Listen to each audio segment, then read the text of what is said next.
Hello everyone, আসসালামু আলাইকুম। আপনারা সবাই কেমন আছেন? আমরা তো আলহামদুলিল্লাহ ভালো আছি। কয়েকদিন ধরে একটু অসুস্থ, তারপরেও বললাম ভালো আছি। তার কারণটা হচ্ছে আপনাদের ভাইয়া আর আমার ২ টা সন্তান। আল্লাহ এত ভালো মানুষগুলোর সঙ্গে থাকার ব্যবস্থা করে দিয়েছে আল্লাহ আমাকে। তার জন্য আমি আল্লাহর দরবারে লাখো কোটিবার শুকরিয়া আদায় করি। আলহামদুলিল্লাহ, আলহামদুলিল্লাহ, আলহামদুলিল্লাহ। নজর না লাগুক আমার ফ্যামিলিতে কারো। আপনারা সবাই আমাদের জন্য অনেক অনেক অনেক বেশি দোয়া করবেন। আমি যেন আমার স্বামী সন্তান নিয়ে সারা জীবন এইভাবে হাসি খুশিতে দিন কাটাইতে পারি।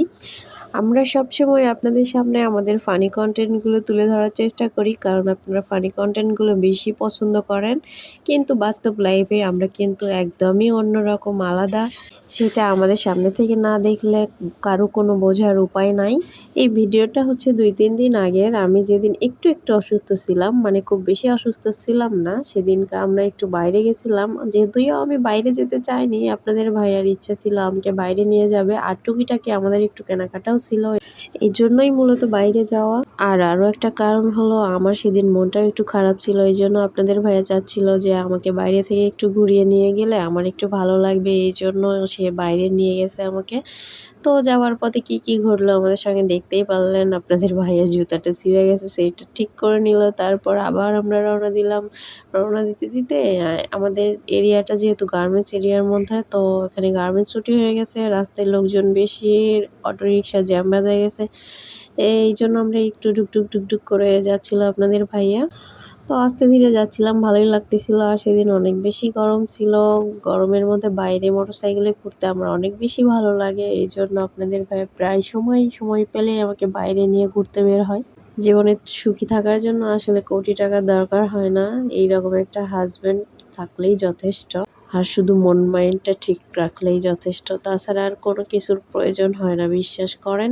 বেকার ছেলের হাত ধরে নিজেরা একা বিয়ে করছিলাম।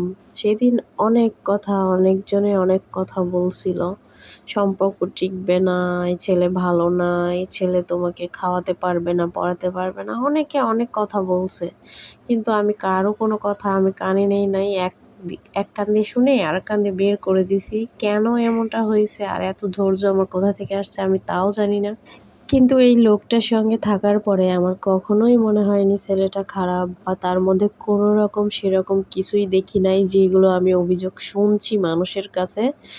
আমার মনে হয় ওর চাইতে বেস্ট অপশন আমার জন্য আর কোনোটাই ছিল না। তো আল্লাহ যা করে ভালোর জন্যই করে। সব কিছুর জন্য আমি আবারও আলহামদুলিল্লাহ বলতেছি। তো যাই হোক, টুকিটাকি একটু কেনাকাটা করে রাস্তা দিয়ে যাচ্ছিলাম আমরা একটু ফুচকা চটপটি খাওয়ার জন্য। তো এর মাঝে এই ছেলে রাস্তায় বেল্ট দেখে বলতেছে বেল্ট নিবো। তো ওখান থেকে ওকে একটা বেল্ট কিনে দিলাম আর কি।